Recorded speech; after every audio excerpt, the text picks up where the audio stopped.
অনুশ্রীর বাবার চাপে পড়ে এবার এক ঘরে থাকতে বাধ্য হয়েছে কুসুম এবং আয়ুষ্মান। হ্যাপি এভার 70 দেখা যাবে। সম্পূর্ণ জানতে পেতে একটি লাইক দিয়ে চ্যানেলটি সাবস্ক্রাইব করে পুরো ভিডিওটি দেখতে থাকুন। গল্পের শুরুতেই আমরা দেখতে পাবো কুসুম অনুশ্রী পুজো সম্পন্ন করে এবার পুকুর ঘাটে চলে এসেছে বিসর্জন দিবে। পিসিমণি বলছে, যাও গৌরী, এবার তোমরা বিসর্জন দিয়ে দাও। কুসুম মনে মনে বলছে, ঠাকুর আমি না অজান্তেই সব পেয়ে গিয়েছি ঠাকুর, সদবা চিহ্ন স্বামীর আশীর্বাদ, শুধু আজ যদি আমার দেবী মায়ের আশীর্বাদ পেতাম। তখন পিসিমণি বলতে থাকে, যাও গৌরী, আর দেরি করো না, বিসর্জন করো, ঠিক আছে। এদিকে অভিমন্যু বাবু গ্রামের মানুষদের নিয়ে কথা বলছে, তারা ওই দিক থেকে চলে যায়। অন্যদিকে আয়ুষ্মান ঈশানকে কিছুতেই কন্ট্রোল করতে পারছে না। সে দৌড়ে দৌড়ে ইমোশনাল হয়ে শুধু অনুশ্রীর সঙ্গে দেখা করার জন্য ছুটে যাচ্ছে। আয়ুষ্মান তাকে কিছুতেই কন্ট্রোল করতে পারছে না। আয়ুষ্মান বলছে, ঈশান তুই চল, তুই পাগলামি করিস না। অনেকভাবে কন্ট্রোল করার চেষ্টা করে। এদিকে কুসুম শুধু দেখছে তার ছোট সাহেব কোথায়। সে দেখতে পায় তার ছোট সাহেব ওইখানে নেই। কুসুম বলে, কি ব্যাপার, ছোট সাহেব কোথায় গেল? তো এটা বলে গৌরী তার পুজো সম্পন্ন করবে। এবার বিসর্জন দিবে অনুশ্রী এবং কুসুম। তখন অনুশ্রী বলতে থাকে, যাও কুসুম, সাবধানে যেও, পুকুরটা কিন্তু গভীর রয়েছে। এদিকে কুসুম কলসের পানিটা বিসর্জন দিতে গিয়ে নিজেই পানিতে পড়ে যায়। পানিতে পড়ে গিয়ে তো চিৎকার চেঁচামেচি করতে থাকে। এদিকে অনুশ্রীও কুসুমকে বাঁচানোর জন্য ঝাঁপিয়ে পড়তে যায়। তখন পিসিমণি তাকে যেতে দেয় না, বলছে, অনুশ্রী তুই পারবি না, একদম পারবি না, তুইও কিন্তু জলে ডুবে যাবি। পিসিমণি কিছুতেই অনুশ্রীকে যেতে দিতে চাচ্ছে না। অনুশ্রী তার বাবাকে বলছে, বাবা দেখো গৌরী না ডুবে যাচ্ছে। এদিকে অনুশ্রী বাবা দাদা বলে ডাকতে থাকে, কিন্তু কাউকেই খুঁজে পায় না। অন্যদিকে গ্রামের মানুষও বলছে, মেয়েরা তো ডুবে যাচ্ছে। তো অনুশ্রী দৌড়ে গিয়ে তার বাবাকে খুঁজতে থাকে। অবশেষে বাবা এবং দাদাকে খুঁজে পায়। বলছে, বাবা দেখো গৌরী না ডুবে যাচ্ছে। তখন অভিমন্যু বলে, কি ব্যাপার, ওর এই অবস্থা কিভাবে হলো, কিভাবে পানিতে পড়লো? পিসিমণি বলে, পা পিছলে পড়ে গিয়েছে, ওকে সাবধানে চলাফেরা করতে, কিন্তু পড়ে গিয়েছে। তখন কুসুমকে কেউ বাঁচাতে যাচ্ছে না। এদিকে কুসুম ছোট সাহেব বলে চিৎকার করছে। তখনই আসমানের কানে সেই শব্দটা যায়। ঈশান বলে, বাইদা কুসুমের শব্দ না? তখন বলে, হ্যাঁ তাই তো। তখন দুজনে ছুটে আসে আর আয়ুষ্মান দেখতে পায় পুকুরে একদম গভীর দিকে চলে যাচ্ছে আর চিৎকার করছে, মরে যাওয়ার মতো অবস্থা। তখন আয়ুষ্মান একদম দৌড়ে ঝাঁপ দিয়ে দেয় কুসুমকে বাঁচানোর জন্য। অন্যদিকে পাড়া প্রতিবেশীরা বলতে থাকে, মেয়েটা ভাগ্যগুণী স্বামী পেয়েছে, নিজের জীবন বিপন্ন করে তার স্ত্রীকে বাঁচাতে গিয়েছে। আয়ুষ্মান কুসুমকে বাঁচিয়ে নিয়ে আসে। তখন কুসুমকে নিচে শুয়ে দেয়। কুসুমের অবস্থা তো খুবই খারাপ। আয়ুষ্মান ঈশান তার পেট থেকে জল বের করার চেষ্টা করে, কিন্তু কিছুতেই পারে না। পিসিমণি বলে, মেয়েটার অবস্থা তো খুব খারাপের দিকে যাচ্ছে। তখন অনুশ্রীর ভাই বলে, বাবা মেয়েটাকে তো হসপিটালে নিয়ে যেতে হবে। অনুশ্রীর বাবা বলতে থাকে, এত সময়ও তো নেই, কি যে করি। তো সবাই চিন্তা করতে থাকে। তখন বাধ্য হয়ে আয়ুষ্মান কুসুমের মুখের কাছে গিয়ে পানিটা শুষে নেয়। তখনই কুসুমের জ্ঞান ফিরে আসে। তখন তো আয়ুষ্মান ঈশান সবাই খুশি হয়ে যায়।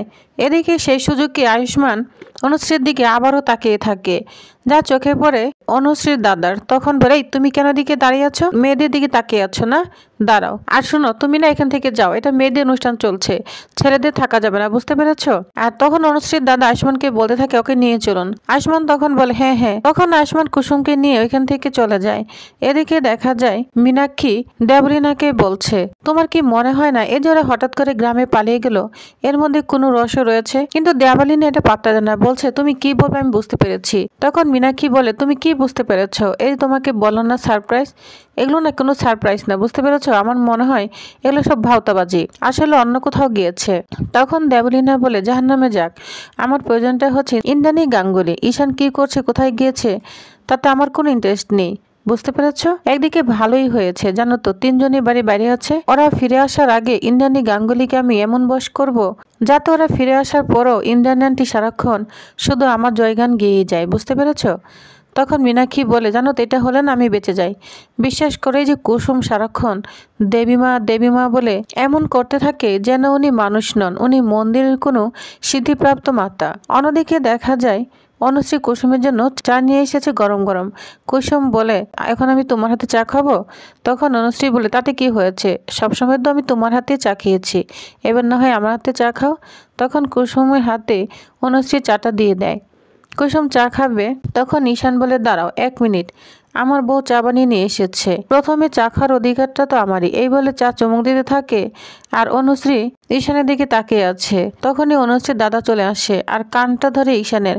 ঈশান তো খুব ভয় পেয়ে যায়, চিৎকার করতে থাকে, বলছে এই শোনো, তোমাকে না সাবধান করে দিলাম, সবসময় না মেয়েদের পাশে গুড় করবে না।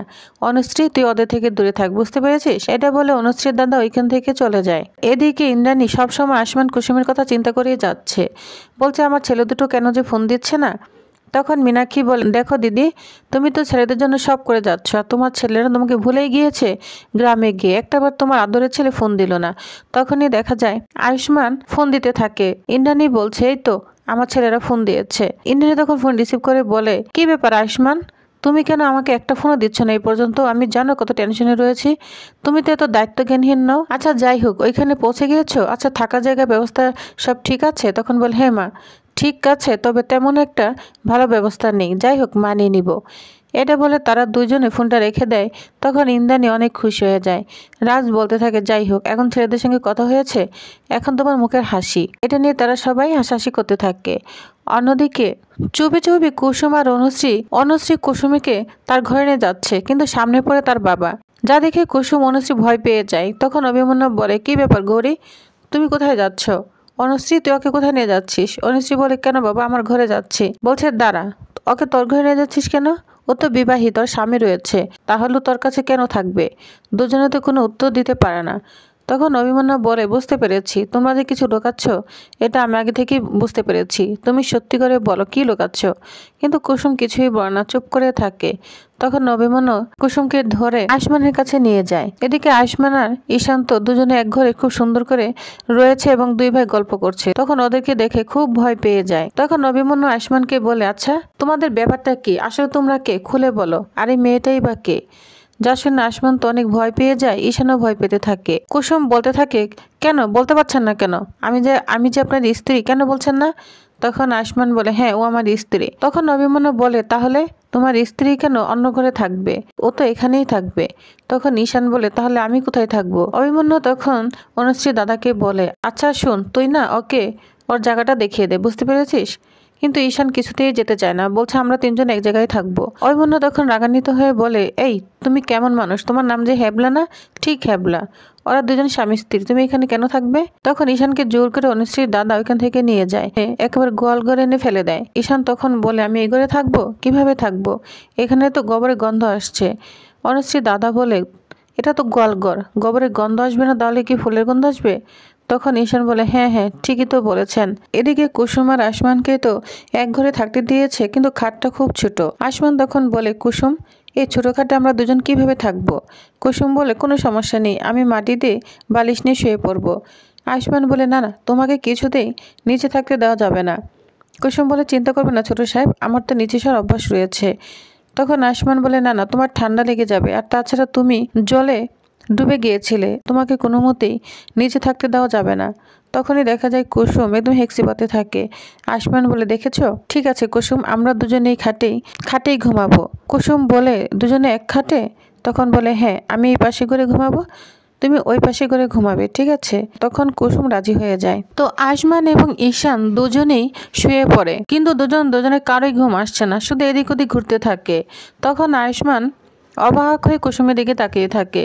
তো ভিউয়ার্স, তাহলে আপনাদের কি মনে হয়, এভাবে কি কুসুম আর আয়ুষ্মান দুজনের মধ্যে এবার ভালোবাসার সম্পর্ক গড়ে উঠবে? তো কি হতে চলেছে নেক্সট আকর্ষণীয় পর্বে জানতে অবশ্যই আমার সাথেই থাকুন। ধন্যবাদ।